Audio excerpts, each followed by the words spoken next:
from West Virginia Public Broadcasting. Support for the Legislature Today is provided by the following. AARP West Virginia, your ally for real possibilities in the Mountain State. Online at aarp.org/WV. West Virginia Higher Education Policy Commission, working to double the degrees produced annually to meet workforce demands and grow West Virginia's economy. Learn more at wvhepc.edu. The W. Page Pitt School of Journalism and Mass Communications at Marshall University, providing hands-on education in advertising, public relations, and journalism across all media platforms. At the legislature today, senators pull money from the state's rainy day fund to pay for public defender services through the end of the fiscal year. In the House, delegates look to increase the penalties for yet another drug crime, while also attempting to boost the state's agriculture industry. And West Virginia Superintendent Dr. Michael Martirano joins us to discuss the state of public education, coming up on the legislature today.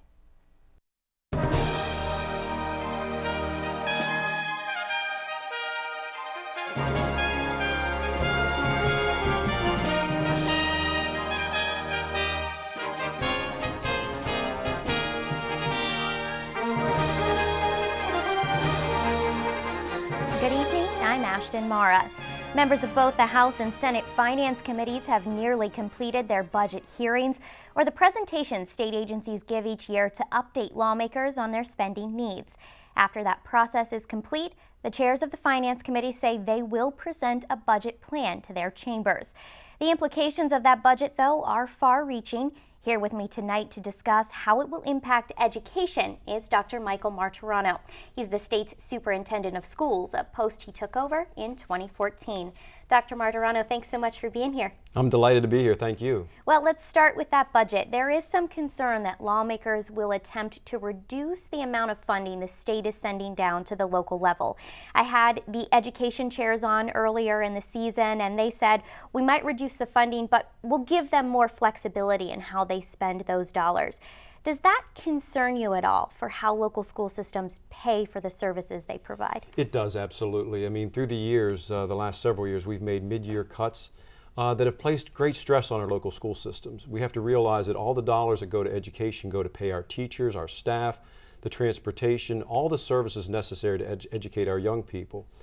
And right now, we have a number of our school systems on the watch list that could be in deficit at the end of the year. 13 counties are on the watch list. Any further cuts puts further peril in terms of our educational system, and we're trying to protect those classrooms, and I'm greatly concerned by any additional cuts. Well, explain to us what that watch list means. It means basically that the school systems may run out of money to provide the necessary services to educate children for 180 days, to provide 200 days of paid performance for our teachers at the local level. And so each year our local counties have to provide a balanced budget to the state superintendent, and if it's not balanced, then the bottom line is I won't approve that if they're going to run out of money. So they have to make additional deeper cuts, they have to cut staff, they have to cut services and programs that ultimately affect the educational delivery for young people. And that's exactly what happened in Boone County last summer. We got to a point where Boone County Board of Education couldn't pay for their school system, and they had to go to the legislature and ask for special appropriations to finish out the school year to pay their teachers and school personnel. It's kind of a scary thing, but have lawmakers approached you to say that they're going to ask you to take cuts at the state department level? So I have presented my budget at all the various levels through the legislative process. I've made 5 presentations in the last 2 weeks. We've presented all the cuts, and over the last several years, Building 6 is oftentimes defined as the West Virginia Department of Education. We've cut 80 positions over the last several years, and so we're down to a very lean staffing process to ensure that the services are being delivered.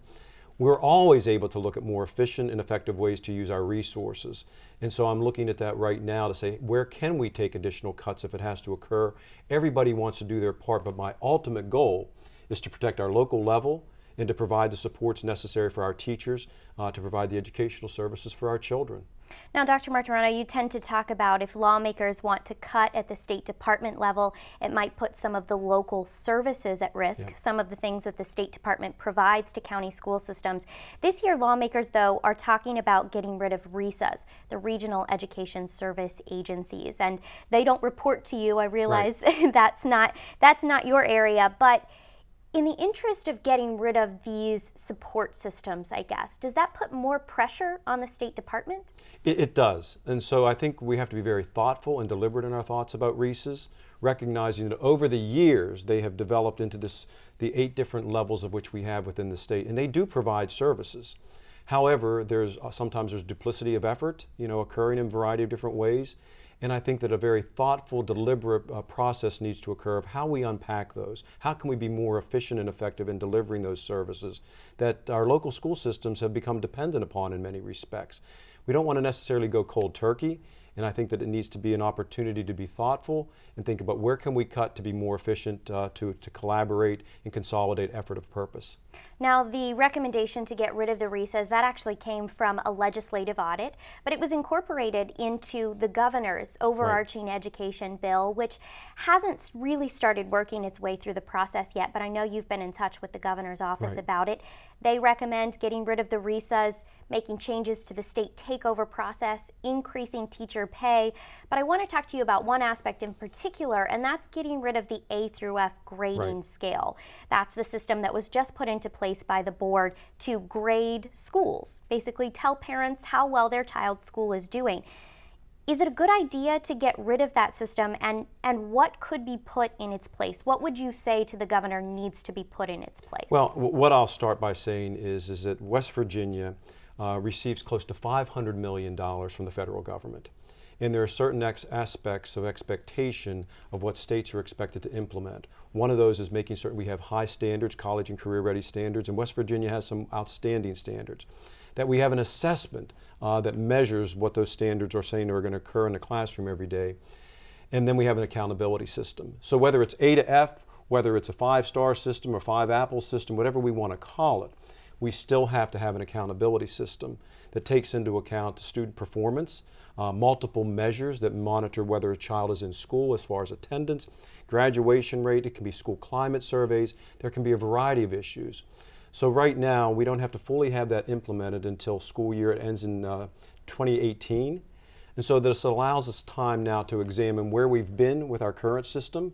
The governor says that he wants to remove the A to F grading system and now allow us to develop a system that's more accountable and more in line with what our educators need to provide enhancements for performance in the classroom as well as for schools.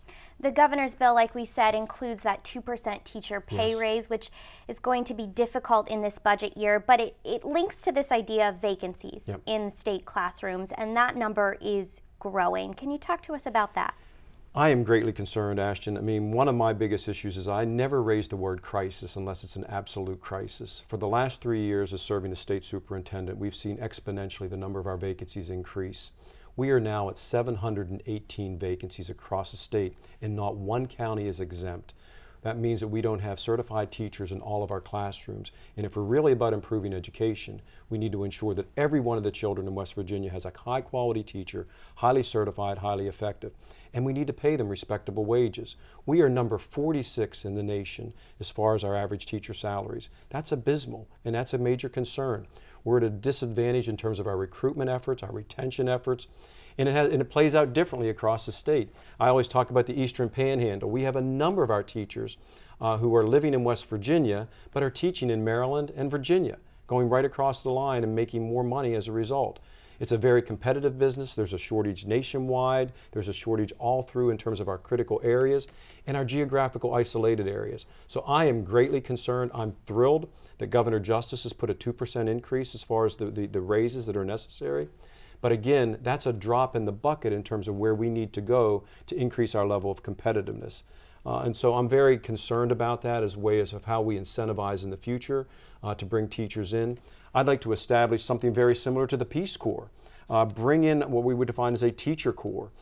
Bring young teachers out of college and incentivize by assisting them in paying off their student loan if they would give us 3 to 5 years of their time in our critical isolated areas geographically, as well as our critical need in terms of our subject areas, special education, science, and math. It's a critical concern. Dr. Martirano, we thank you so much for your time today, but I also want to thank you for your service here to West Virginia.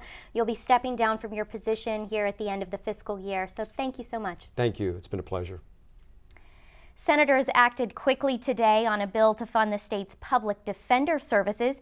Each year for the past several years, the group has returned to the legislature asking for additional funds. The more than $15 million approved by the Senate today will fund that program through the end of June this year. Senators also spent time today debating a bill that makes changes to the way some employees will pay their union dues or club fees. Senate Bill 239 would require an employer to have the written consent of an employee to withhold any amount from their paycheck for contributions to a political candidate or candidate committee. That consent would have to come through a form submitted to the Secretary of State's office and is only good for 12 months. A person has to authorize that in writing every year if it's going to continue or occur. Senate Judiciary Chair Charles Trump explained the legislation on the floor today. Aside from the usual withholdings that pay for, say, taxes or an employee's health insurance, union dues or club memberships are sometimes paid through similar withholdings. And those groups do sometimes use the funds for political purposes. Without written permission, an employer could be penalized for deducting the contributions from employee paychecks. But Trump says under the bill, employers could choose not to do the deductions at all. I think they'd have the right to say whether it's dues for an administrative association or, I know lots of employers, public and private, set up for their employees United Way campaigns, where employees are given a small amount out of each check over the course of 26 pay periods. An employer, I think, in my opinion, an employer could say, no, we're not doing it. Democratic Senator Mike Romano says while the political usages of union dues or membership fees to professional organizations might be easy to link to political activity, there are other deductions that are less clear. Employers make deductions from paychecks to cover health insurance premiums or to make contributions to retirement accounts. And Romano says many large companies also lobby lawmakers or contribute to political campaigns. He questioned Trump. If they're using any part of the deduction that I pay, whether it's an investment house or it's a health insurance company or it's a life insurance company, if they're using any part of my employees' withholding for political activities, then we have to fill out the form. That's what the law would say, but I don't think that's going to apply to a health insurance premium, or the other example you gave was a retirement account. If you're withholding, if I were your employee, just gave me a cold chill. If I were your employee and you were withholding money from my paycheck for my retirement benefit, you wouldn't have to get any form about political activity regarding that. Whether they are covered under the bill or not, Romano says, he urged Trump to concede that filling out the additional forms and keeping track of them was a burden for any employer, whether in the public or private sector. Senator John Unger also questioned Trump about the need for such a change. He says Republican members of the chamber have consistently backed bills that remove government interference from business, and this does the opposite. Why are we now interfering with private sector contracts when we don't even have the capability to enforce what we're putting in place and requiring them to do? So I'm confused with the message we're sending out from this chamber. I hope to be able to help the senator with his confusion. I don't believe we are requiring more. I think we're requiring less. I think we are doing exactly with this what we did with wage bonds. We're saying to employers and employees, but employers, it's up to you. It's up to you whether you want to follow a program where these sorts of deductions will occur from employee paychecks. I think this bill alleviates potentially the burden of employers who choose not to participate. Unger also questioned the financial implications of the bill. Trump says he does not believe it will cost the state any additional money to enforce the new permissions, but Unger argued the Senate's Judiciary Committee did not specifically ask the state agencies charged with carrying it out if they would be able to enforce it. Unger moved to have the bill sent back to the Chamber's Finance Committee, but Senate Finance Chair Mike Hall says that would only clutter the process. We've only got 60 days to get a budget out of here. People are complaining about the fact that, we're focusing on this budget, and to take committee time and resources to do this, if we did this with comparable bills that appear to have no fiscal implication, which there are many. Now, you could argue maybe any sort of tort law or whatever might have some sort of fiscal implication along the journey, but it's just not quantifiable. In this case, I would just challenge the fact that this particular bill needs to come into finance. Unger's motion was overruled on a 21-12 party line vote. That was the same vote the bill ultimately received. It now goes to the House of Delegates for its consideration. Members of the House have considered a number of bills this legislative session that increase the penalties for breaking various laws. At least 3 of those bills have focused on drug crimes, which Republican lawmakers say is in response to the state's substance abuse epidemic. Liz McCormick joins us with more. According to the West Virginia Health Statistics Center, at least 818 people in the state died of a drug overdose in 2016, a nearly 13% increase over the previous year. The center also reports 86% of those deaths in 2016 were linked to at least one opioid. Those growing numbers are why Republican lawmakers want to increase the penalties for bringing drugs into West Virginia, which is the purpose of House Bill 2579. Members in the House got into a heated debate today over House Bill 2579. It increases the minimum amount of jail time attached to a drug trafficking offense or someone who gets caught bringing drugs into the state. The minimum sentence would increase from 1 to 10 years, the maximum from 15 to 30 years. A judge would have the option to fine the offender $25,000, incarcerate, or both. A handful of members in the House who spoke against the bill argue the penalties are too high and would end up catching addicts rather than the traffickers from out of state, like Democratic Delegate Isaac Spinagle from Pendleton County, who spoke against the bill. And so if you have a kid that's an addict and goes next door, grabs prescription drugs, comes back to a party, and they spread it around, they've just committed this offense, and they're looking at a minimum of 10 years to 30 years in the penitentiary. That's outrageous. Let me get, just so we understand, so when I keep saying 10 to 30 years, let me go over some penalties that have long been in our books. So you understand the sentences that we usually, by proportionality, which my good friend says back there, for violent crimes, for theft, murder in the second degree, 10 to 40 years. Murder in the second degree, 10 to 40 years. And we're getting right past out of 10 to 30. Those opposed to the bill also argue the state can't afford the additional cost of keeping offenders in prison for the longer sentences. The West Virginia Department of Corrections says it costs the state almost $30,000 per year to incarcerate one individual. Delegate Mike Pushkin also opposed the change to the state's sentencing guidelines. We're going to be raising our sentencing guidelines to actually higher than the federal guidelines, where a lot of these, kingpins and the people that we'd really like to target right now would be tried in federal courts. And if convicted, they would be housed in federal facilities. It was mentioned before about the tragedy that happened in Huntington, where we had so many overdose deaths in a particular weekend. The person who brought those drugs in is now serving time in a federal penitentiary. He got 20 years in a federal penitentiary. He's not being housed in one of our facilities because he was tried in a federal court. So basically, one of the things that this bill does would be to create an unfunded mandate. Supporters of the bill argue the increased penalties will be a deterrent and help keep dealers out of the state, protecting West Virginia citizens, like Republican Delegate Ray Holen of Wirt County. He's a retired West Virginia State Police sergeant and says increasing the penalties is the right way to go. You go to arrest these drug dealers, which I have, plenty of them, and you tell them, you're facing 3 years. They laugh at you. I can stand on my head for 3 years. Now, what kind of message is that sending to them? I'll get out in 3 years and I'll do it again. If we do not increase this and hold a bigger hammer over their head to try to get cooperation, to catch the bigger fish per se, then we're losing. We have to have leverage to do our job and to let the police officers do their job, and the prosecutors and the judges.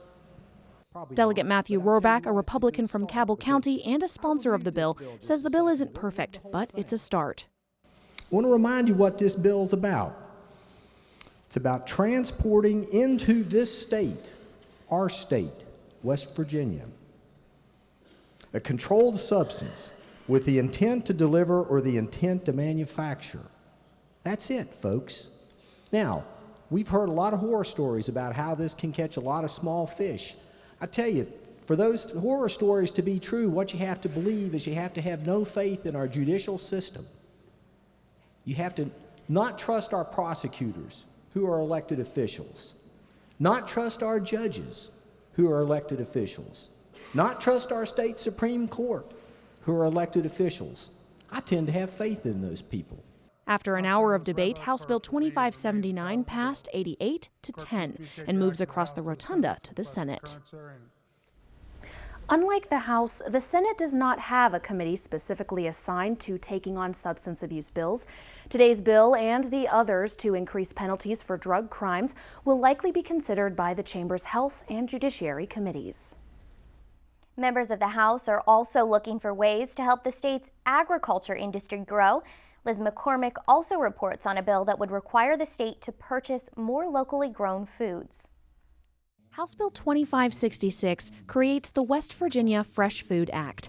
Members of the House's Agriculture and Natural Resources Committee discussed the proposal this morning. As introduced, the bill would require state-funded institutions to purchase at least 20% of their produce from West Virginia farmers.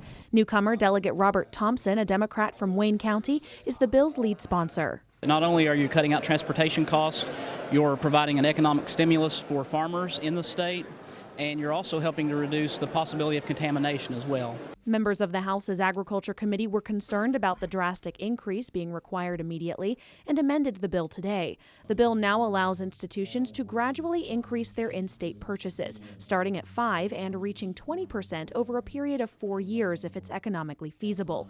Thompson supported the amendment and says the issue is one that impacts his district. We have a very big movement in my county, Wayne County, to revitalize the agricultural economy in our region, especially the southern coal fields where we've had a lot of economic hardship lately. Thompson says agriculture is one of the quickest ways West Virginia can improve its economy by both saving money and providing jobs. The bill passed out of committee without debate and goes on to House Finance for further consideration. For the Legislature Today, I'm Liz McCormick in the House. We take a look at a mix of new and returning faces tonight on this edition of Meet Your Lawmakers.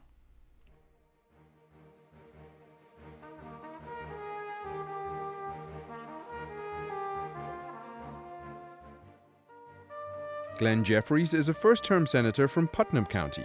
He's a Democrat and represents the state's 8th district. Jeffries was elected in 2016 and is a contractor. This is his first time holding public office.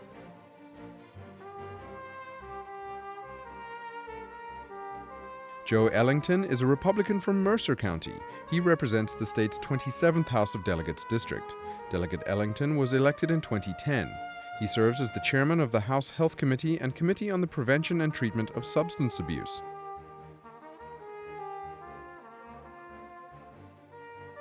Marty Gearhart represents the state's 27th House of Delegates district. A Republican, he is from Mercer County. Delegate Gearhart was elected in 2010 and serves as the chairman of the House Committee on Roads and Transportation.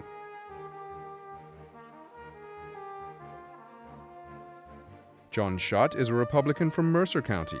He was elected to the House in 2008, appointed to the Senate in 2010, and won re-election to the House in 2012. Schott serves as the chairman of the House Judiciary Committee. Tomorrow on our show, lawmakers are inching closer to the halfway point of this legislative session. House Speaker Tim Armstead and Senate President Mitch Carmichael join us to discuss the progress of their chambers so far and their hopes for the remainder of this session. And remember, you can watch the Legislature at Work live every day on the West Virginia channel. Tune in at 11 a.m. to watch the House and Senate floor sessions, or catch them as they're rebroadcast each evening at 7. Those are also available streaming online at wvpublic.org. This has been the Legislature Today. I'm Ashton Marra. Thanks for joining us.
Support for the Legislature Today is provided by the following.